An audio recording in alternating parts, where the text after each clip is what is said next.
Muito bem, meus irmãos, nós vamos então retomar a nossa série de mensagens na primeira epístola de Pedro. Abra sua Bíblia no capítulo 2 da primeira epístola de Pedro.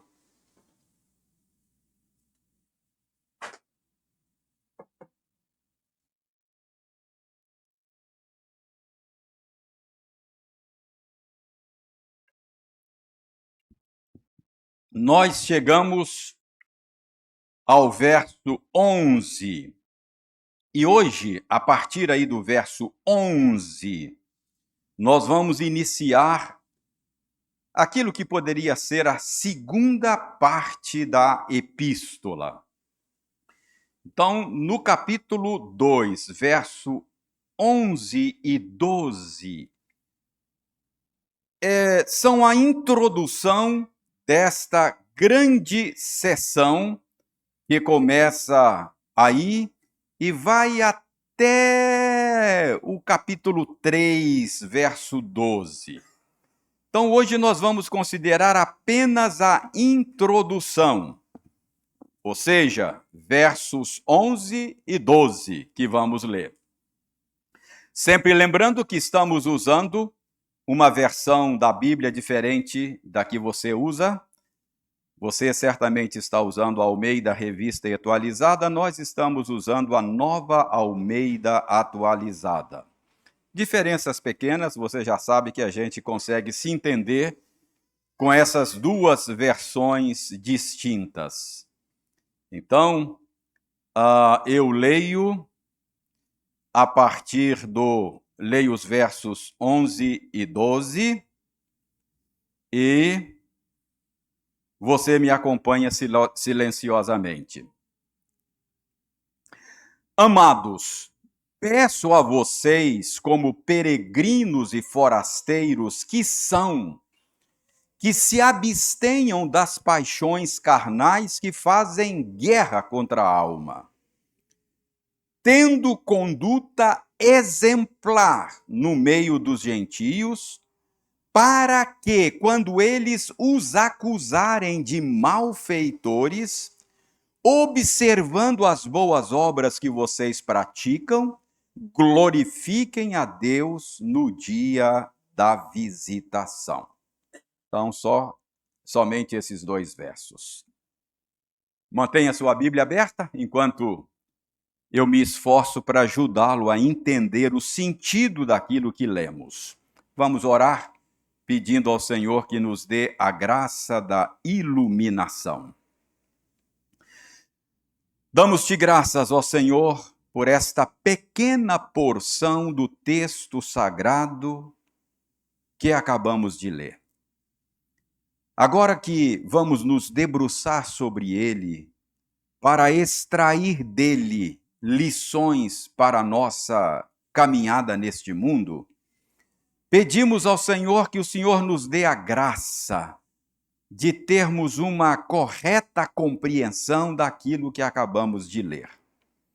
Que o teu Espírito abra o nosso entendimento, desvende os nossos olhos, para que possamos contemplar as maravilhas da tua lei.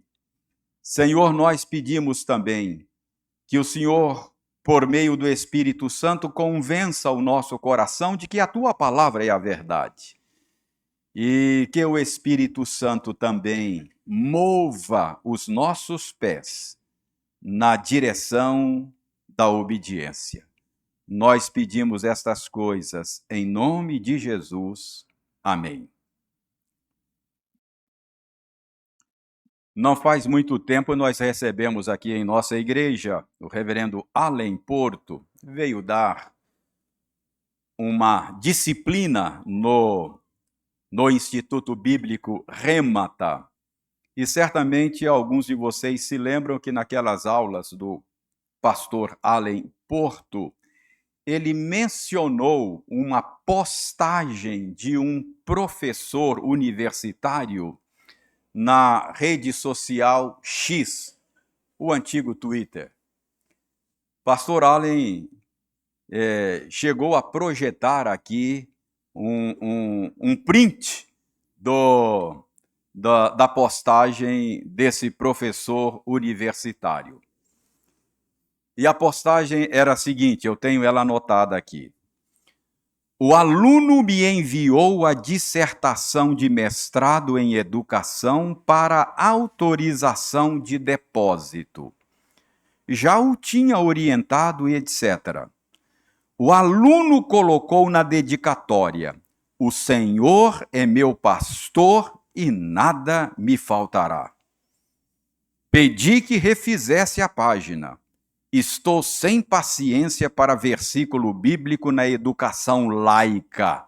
E ele colocou laica em caixa alta. Irmãos, é claro que um trabalho acadêmico deve seguir as normas da academia. Não se espera que um aluno fundamente o seu trabalho acadêmico simplesmente nas suas convicções religiosas. Mas acontece que, nesse caso em questão, foi uma citação bíblica na dedicatória do trabalho do aluno. Dedicatória do trabalho é um espaço extremamente pessoal. Na dedicatória, o aluno coloca o que ele quiser.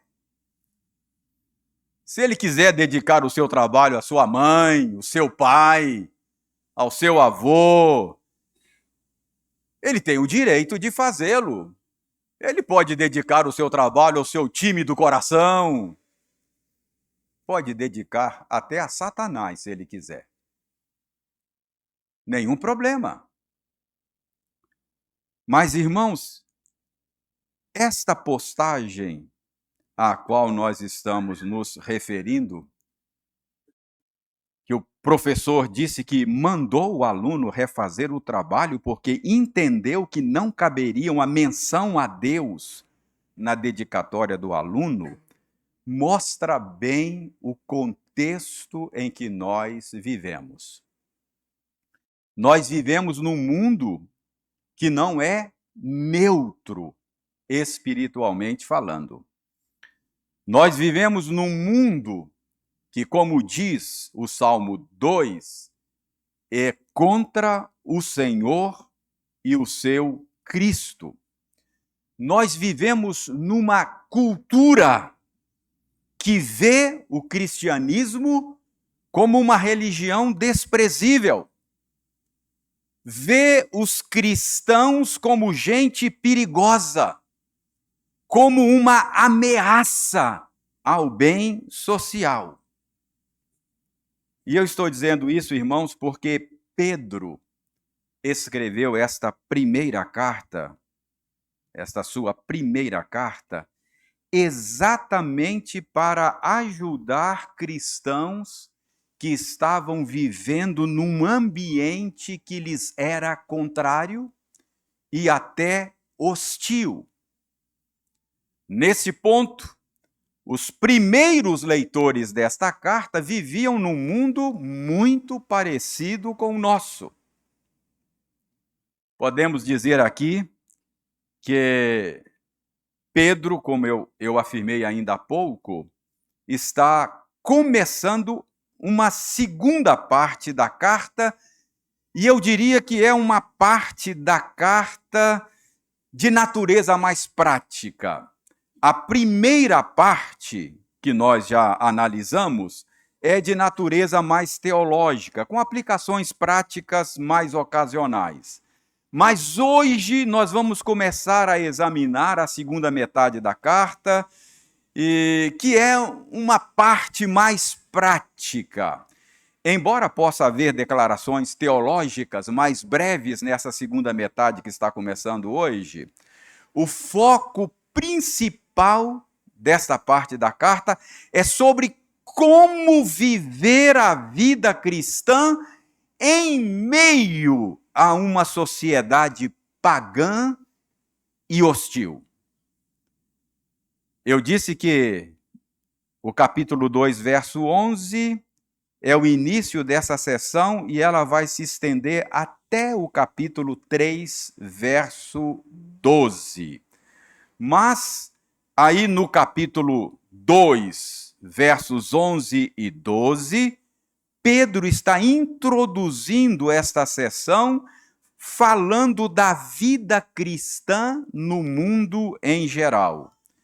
Aí depois ele vai particularizar as esferas. Ele vai falar da vida cristã, no trabalho da vida cristã, no casamento. Ele vai falar da vida cristã na sua relação com o governo.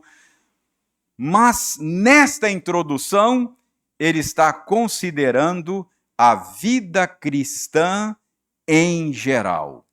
Então vamos dar uma olhada nos versos 11 e 12 para ver o que Pedro recomenda aos seus leitores sobre como viver a vida cristã em uma sociedade pagã, em uma sociedade que nos é contrária e hostil.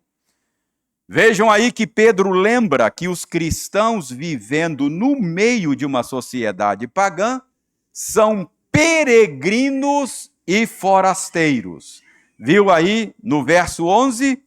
Ele lembra aos seus leitores e a nós também que o cristão é como alguém que reside num país que não é o seu. O cristão é como alguém que está fora do seu habitat natural. Muito provavelmente, Pedro está aqui reverberando o ensino de Jesus Cristo. Jesus Cristo disse que os seus discípulos não são deste mundo, como ele também não é. Portanto, os seguidores de Jesus são peregrinos, são forasteiros.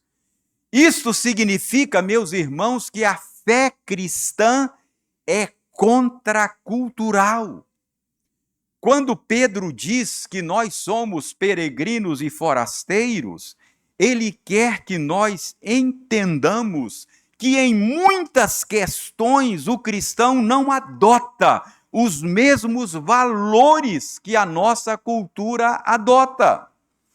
Em muitas questões, o cristão tem posição contrária ao curso deste mundo.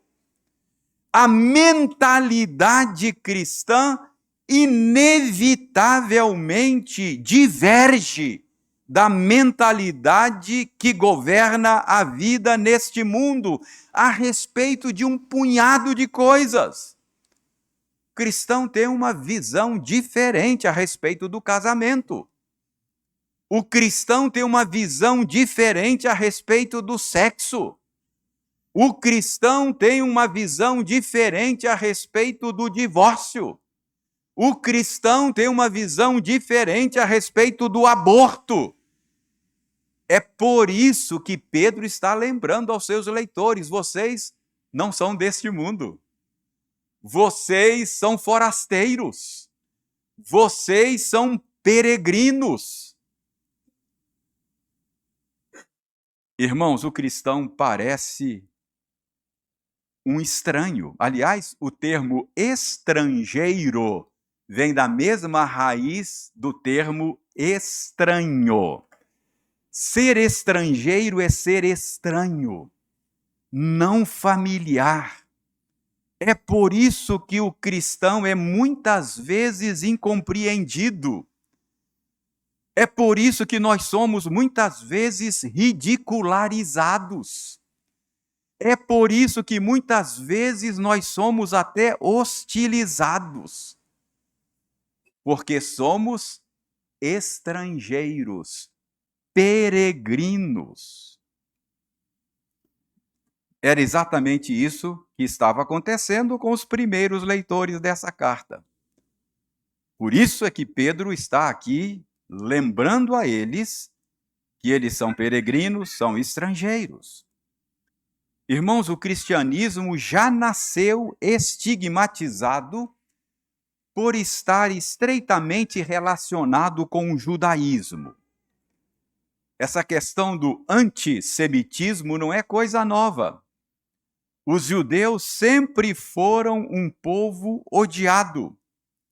E no princípio, o cristianismo era visto como uma seita judaica. Por isso, a antipatia que se tinha para com os judeus recaía também sobre os cristãos. Mas além das calúnias levantadas contra os judeus, tinham também aquelas que eram dirigidas especialmente contra os próprios cristãos. Então, os primeiros leitores desta carta estavam vivendo esta situação, e Pedro aqui está tentando ajudá-los. Por exemplo, nos primeiros séculos, os cristãos eram acusados de praticar canibalismo. Sabiam disso? Esta imputação, esta fake news, correu naquela época por causa de uma perversão do sentido da ceia do Senhor.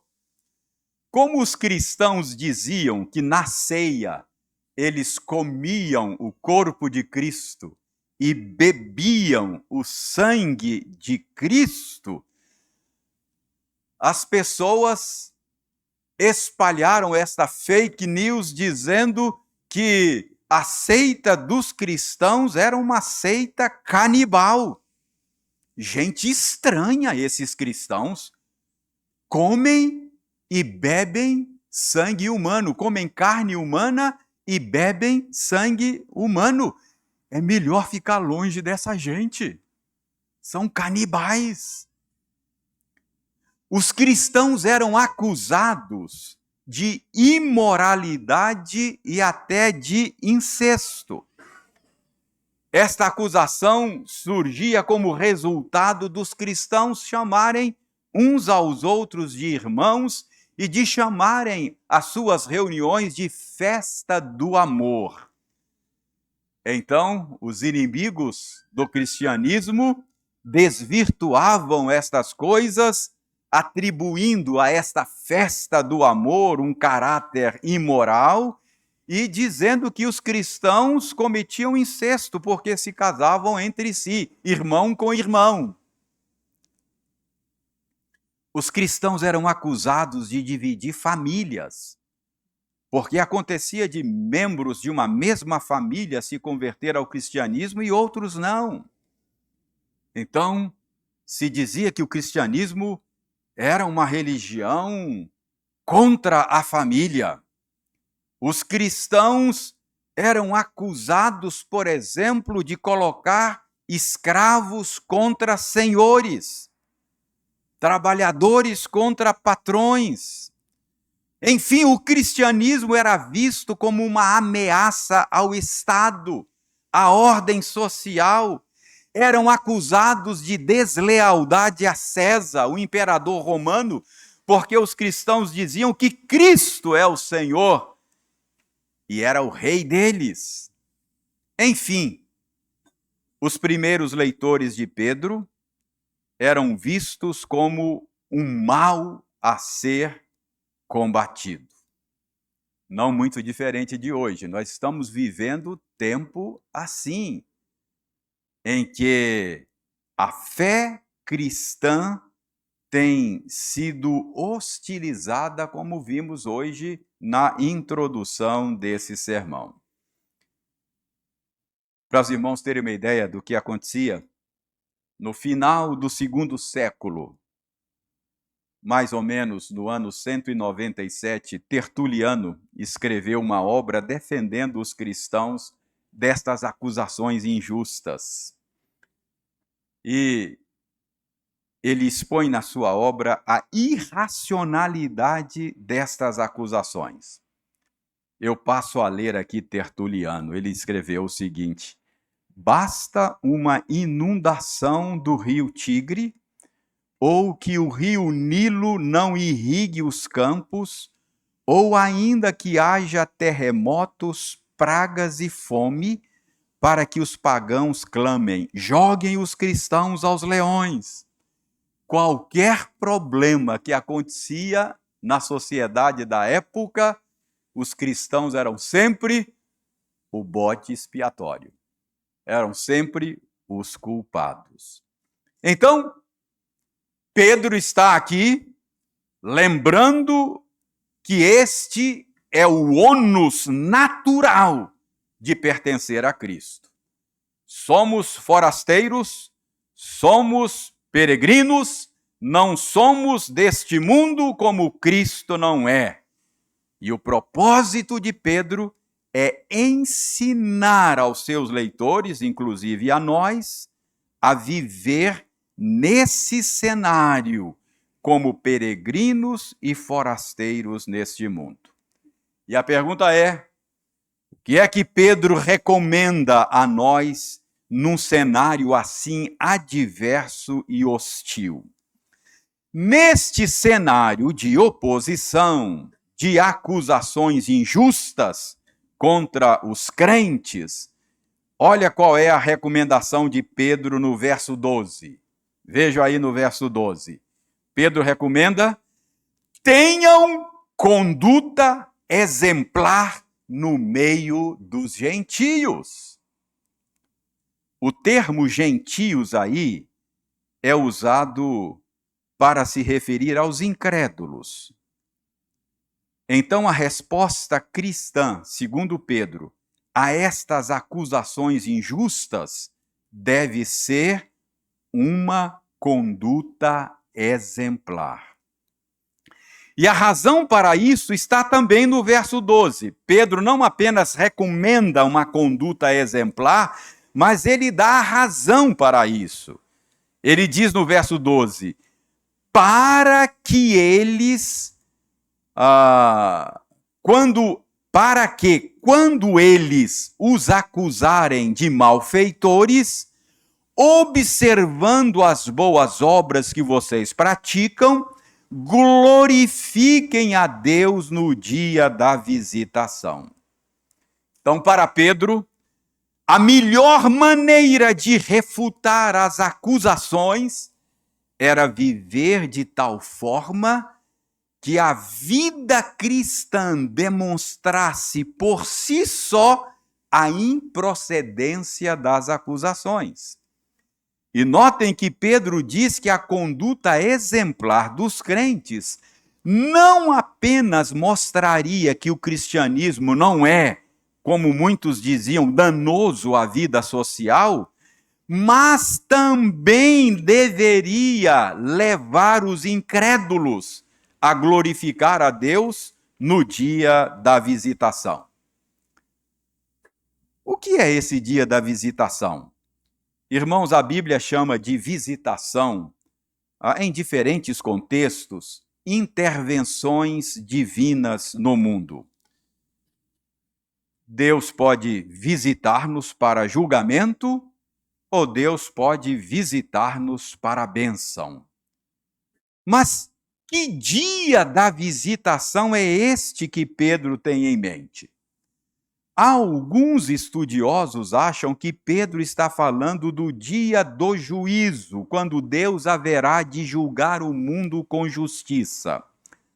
Mas o contexto parece indicar que Pedro está falando de uma visitação de Deus não em juízo, mas em graça e salvação para os ímpios. Neste caso, Pedro estaria dizendo que a conduta exemplar dos crentes poderia ser usada por Deus para alcançar os críticos, os opositores, os ímpios, com a graça salvadora do Senhor. E parece ser esse o caso, porque notem aí, Pedro diz aí que eles glorificariam a Deus observando as boas obras que os crentes praticam. E o verbo observar aí é o mesmo que Pedro usa para falar que os maridos incrédulos podem ser salvos observando o comportamento piedoso das esposas. Pedro vai dizer isso no próximo capítulo dessa carta. Então, certamente Pedro está aqui mais uma vez reverberando o ensino de Jesus Cristo, que disse que os homens veriam as nossas boas obras e dariam glória a Deus. Desse modo, meus irmãos, responder às acusações com a conduta exemplar terá pelo menos 2 efeitos benéficos. Primeiro, as acusações cairão no vazio, diz Pedro. E segundo, os acusadores poderão ser alcançados pela graça salvadora do Senhor. Agora, finalmente, Pedro ensina algo muito importante sobre o cultivo desta conduta exemplar. Ok, a resposta que devemos dar em um cenário de hostilidade, de acusações injustas, é cultivar uma conduta exemplar. Mas a pergunta é: como cultivar uma conduta exemplar? Pedro fala sobre isso no verso 11.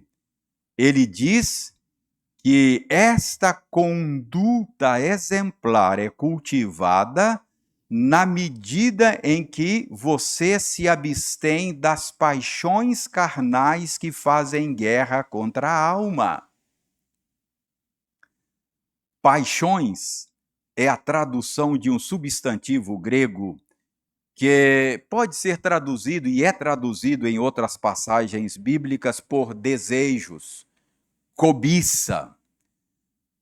Os irmãos sabem, e eu disse isso aqui outro dia, que nós somos seres movidos por desejos.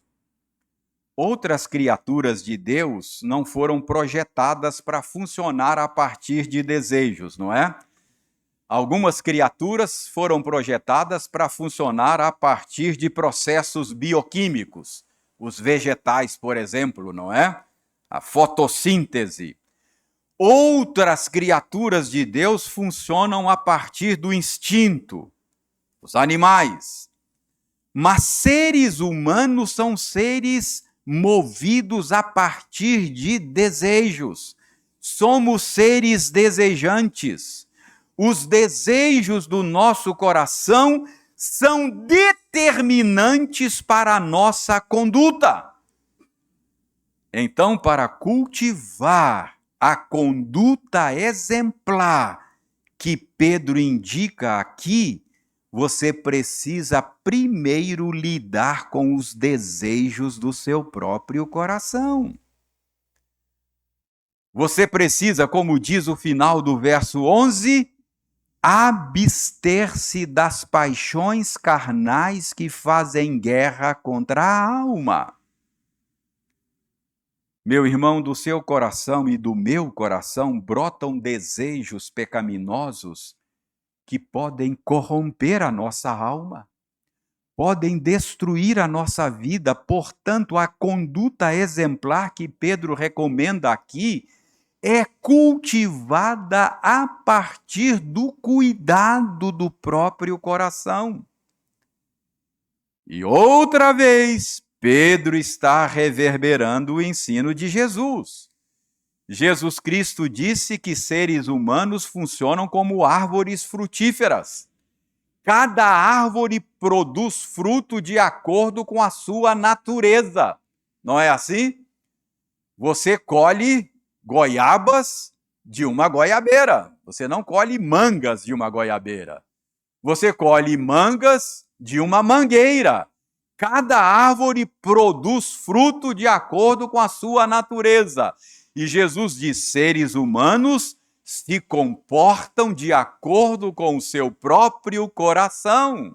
A boca fala do que o coração está cheio. Então, os desejos do coração são determinantes do comportamento. Jesus Cristo disse, não é o que entra que contamina o homem, mas é o que sai. Tiago disse que cada um de nós peca por causa da nossa própria cobiça. Cobiça é a mesma palavra para paixões nesse texto, desejos. Então, meus irmãos, como cultivar essa conduta exemplar para dar resposta aos críticos da fé cristã? Como cultivar essa conduta exemplar? Evitando estimular e satisfazer os desejos pecaminosos que fazem guerra contra a alma. Enfim, meus irmãos, nós não seremos bons combatentes do mal que há no mundo se nós não combatermos o mal que ainda está dentro de nós mesmos. Concluindo, não nos iludamos. Nós não vivemos num mundo neutro. Nós vivemos numa realidade antitética. A vida cristã é contracultural. O cristão é forasteiro, é peregrino. Nós vivemos num mundo que é contra o Senhor e o seu Cristo. O cristianismo é visto como algo que precisa ser banido da esfera pública. Os cristãos são vistos como gente perigosa. E se você estiver identificado com Jesus, certamente você sabe do que eu estou falando. Você vai atrair rejeição e até hostilidade neste mundo. Como viver no cenário assim? O que fazer? Pedro começa então esta sessão dando de maneira ampla uma direção para nós. Comece combatendo o mal que está dentro de você. Abstenha-se das paixões e dos desejos pecaminosos que brotam no seu coração. Você não será um bom combatente do mal que há no mundo se não aprender a combater o mal que há no seu próprio coração. Fazendo isto, você cultivará uma conduta exemplar. E a conduta exemplar, por sua vez, fará as críticas contra o cristianismo caírem no descrédito. E poderá mais. Poderá, inclusive, ser um meio pelo qual a graça de Deus alcance os ímpios. Irmãos, que Deus nos ajude a viver como luz do mundo, como sal da terra, em toda e qualquer esfera que Ele nos coloque. Que Deus nos ajude a cuidar bem do nosso próprio coração. Que Deus nos ajude a cultivar uma conduta exemplar, a fim de que toda e qualquer crítica feita à nossa fé caia em descrédito. Que Deus assim o faça, para a glória do nome dele que nós trazemos junto ao nosso nome. Amém.